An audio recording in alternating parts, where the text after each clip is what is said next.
Chapter 22. David therefore departed thence, and escaped to the cave Adullam. And when his brethren and all his father's house heard it, they went down thither to him. And every one that was in distress, and every one that was in debt, and every one that was discontented, gathered themselves unto him, and he became a captain over them. And there were with him about 400 men.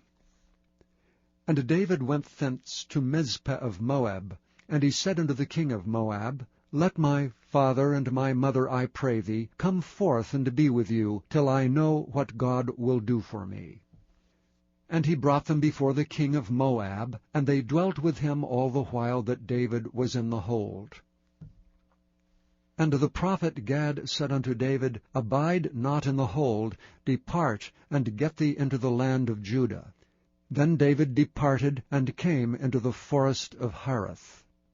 When Saul heard that David was discovered, and the men that were with him, now Saul abode in Gibeah, under a tree in Ramah, having his spear in his hand, and all his servants were standing about him. Then Saul said unto his servants that stood about him, Hear now, ye Benjamites, will the son of Jesse give every one of you fields and vineyards, and make you all captains of thousands and captains of hundreds, that all of you have conspired against me? And there is none that showeth me that my son hath made a league with the son of Jesse? And there is none of you that is sorry for me, or showeth unto me that my son hath stirred up my servant against me to lie and wait, as at this day? Then answered Doeg the Edomite, which was set over the servants of Saul, and said, I saw the son of Jesse coming to Nob, to Ahimelech the son of Ahitub. And he enquired the Lord for him, and gave him victuals, and gave him the sword of Goliath the Philistine. Then the king sent to call Ahimelech the priest, the son of Ahitub, and all his father's house, the priests that were in Nob. And they came all of them to the king. And Saul said, Hear now, thou son of Ahitub. And he answered, Here I am, my lord. And Saul said unto him, Why have ye conspired against me, thou and the son of Jesse, and that thou hast given him bread and a sword, and hast inquired of God for him, that he should rise against me to lie in wait, as at this day? Then Ahimelech answered the king and said, And who is so faithful among all thy servants as David, which is the king's son-in-law, and goeth at thy bidding, and is honorable in thine house?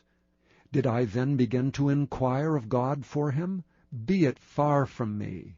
Let not the king impute anything unto his servant, nor to all the house of my father. For thy servant knew nothing of all this, less or more. And the king said, Thou shalt surely die, Ahimelech, thou and all thy father's house. And the king said unto the footmen that stood about him, Turn and slay the priests of the Lord, because their hand also is with David, and because they knew when he fled, and did not show it to me. But the servants of the king would not put forth their hand to fall upon the priests of the Lord. And the king said to Doeg, Turn thou and fall upon the priests. And Doeg the Edomite turned and fell upon the priests, and slew on that day 75 persons that did wear a linen ephod. And Nob, the city of the priests, smote he with the edge of the sword, both men and women, children and sucklings, and oxen and asses and sheep, with the edge of the sword. And one of the sons of Ahimelech, the son of Ahitub, named Abiathar, escaped, and fled after David. And Abiathar showed David that Saul had slain the Lord's priests. And David said unto Abiathar, I knew it that day, when Doeg the Edomite was there, that he would surely tell Saul, I have occasioned the death of all the persons of thy father's house. Abide thou with me, fear not, for he that seeketh my life seeketh thy life. But with me thou shalt be in safeguard.